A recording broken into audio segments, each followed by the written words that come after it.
नमस्कार। चलिए जरा एक खास तारीख की बात करते हैं। एक ऐसा दिन जिसे ज्योतिष में मेष राशि वालों के लिए एक बहुत ही बड़ा, एक असाधारण दिन बताया गया है। वो तारीख है 12 फरवरी 2026। तो आज हम इसी भविष्यवाणी की परतें खोलेंगे और ये समझने की कोशिश करेंगे कि आखिर इस खास दिन के बारे में क्या कहा जा रहा है। सबसे पहले जो चीज ध्यान खींचती है वो है ये नंबर 95%। इस दिन के लिए 95% भाग्य का वादा किया गया है। अब ये एक ऐसा दावा है जो किसी का भी ध्यान अपनी तरफ खींच सकता है ना? और बात सिर्फ 95% पर ही खत्म नहीं होती। इस दावे को और भी सनसनीखेज बनाने के लिए एक लाइन जोड़ी गई है, सोने की बारिश।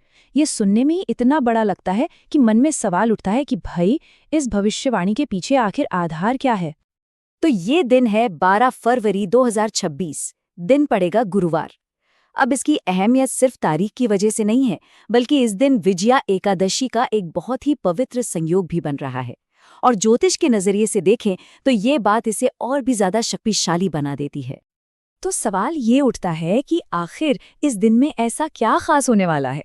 चलिए अब इसके ज्योतिषीय आधार को समझने की कोशिश करते हैं। जो जानकारी मिली है उसके मुताबिक ये सब कुछ ग्रहों और नक्षत्रों की एक बहुत ही खास स्थिति पर टिका हुआ है।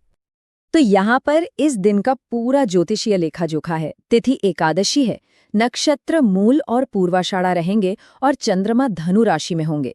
लेकिन सबसे बड़ी बात, सबसे अहम बात यह है कि चंद्रमा का गोचर भाग्य के घर यानी कि नवम भाव में हो रहा है। और बस यहीं पर सारी कड़ियां आकर जुड़ जाती हैं। देखिए, जब चंद्रमा भाग्य के नवम भाव में हो और उन पर बृहस्पति यानी गुरु की दृष्टि पड़ रही हो तो एक बहुत ही शक्तिशाली योग बनता है। इसी को ज्योतिष में कहते हैं महाभाग्य राजयोग। और बताया जा रहा है कि यही इस दिन के इतने बड़े भाग्य का मुख्य कारण है। लेकिन हाँ, एक बहुत जरूरी बात, जैसे हर शक्तिशाली दिन में कुछ सावधानियां होती हैं, वैसे ही यहाँ भी एक चेतावनी है। दोपहर 1:58 से लेकर 3:23 तक राहुकाल रहेगा। तो ये सलाह दी जाती है कि इस समय के दौरान कोई भी नया या शुभ काम शुरू करने से बचना चाहिए। तो इन सब ग्रहों नक्षत्रों का मेष राशि वालों के लिए असल में मतलब क्या है? चलिए अब इस पर आते हैं कि ये दिन उनके लिए कैसा बीतने वाला है। तो कुल मिलाकर दिन का मिजाज कुछ ऐसा रहने वाला है। 95% किस्मत का साथ, पर हाँ 5% की सावधानी भी रखनी है। और इस दिन के लिए जो शुभ रंग बताया गया है वो है पीला। अब जरा इन भविष्यवाणियों को थोड़ा और करीब से देखते हैं।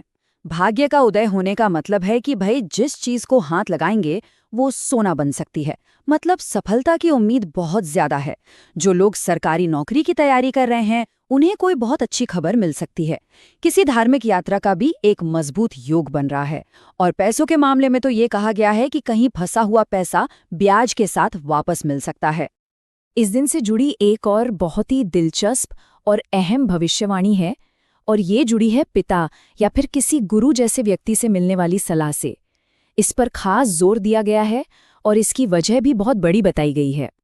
ये सलाह कितनी जरूरी हो सकती है, इसका अंदाजा इस एक लाइन से लगाया जा सकता है जिसमें कहा गया है कि उनकी सलाह डूबते हुए करियर को बचा लेगी। मतलब ये कोई छोटी मोटी सलाह नहीं होगी, बल्कि एक तरह से जीवन बदलने वाली साबित हो सकती है।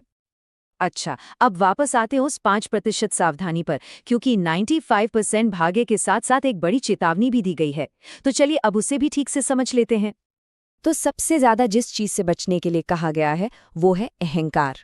बताया ये जा रहा है कि सूर्य और मंगल की स्थिति की वजह से मन में एक तरह की श्रेष्ठता की भावना आ सकती है। मतलब एक मैं ही सब कुछ हूं वाली फीलिंग। और अगर ऐसा हुआ तो ये रवैया निजी रिश्तों में खटास पैदा कर सकता है। इसलिए इस दिन विनम्र बने रहना बहुत जरूरी है।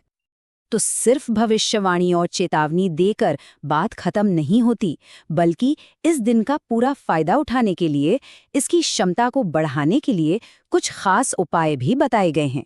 इन्हें महा उपाय का नाम दिया गया है। तो ये 3 मुख्य उपाय हैं। पहला है धन दौलत के लिए।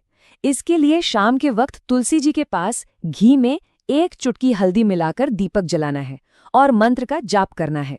दूसरा, अगर शादी ब्याह या घर की शांति से जुड़ी कोई बात है तो केले के पेड़ की पूजा करने की सलाह है। पर याद रहे, केला खाना नहीं है, सिर्फ दान करना है। और तीसरा, दिन भर के काम में सफलता पाने के लिए घर से निकलने से पहले माथे पर केसर या हल्दी का तिलक लगाना शुभ बताया गया है। और आखिर में इस पूरे विश्लेषण का अंत एक खास बात से होता है। सलाह दी जाती है कि कमेंट में जय श्री हरि जरूर लिखें, जो इस ज्योतिषीय विश्लेषण के आध्यात्मिक पहलू को भी दिखाता है। तो ये थी 12 फरवरी 2026 के लिए की गई एक भविष्यवाणी का पूरा विश्लेषण, और ये हमें एक बहुत गहरे सवाल के पास लाकर छोड़ देता है कि क्या वाकई में कैलेंडर, ग्रह और नक्षत्र मिलकर किसी एक अकेले दिन को इस तरह से इतना खास बना सकते हैं? ये एक ऐसा सवाल है जिस पर सोचना तो बनता है।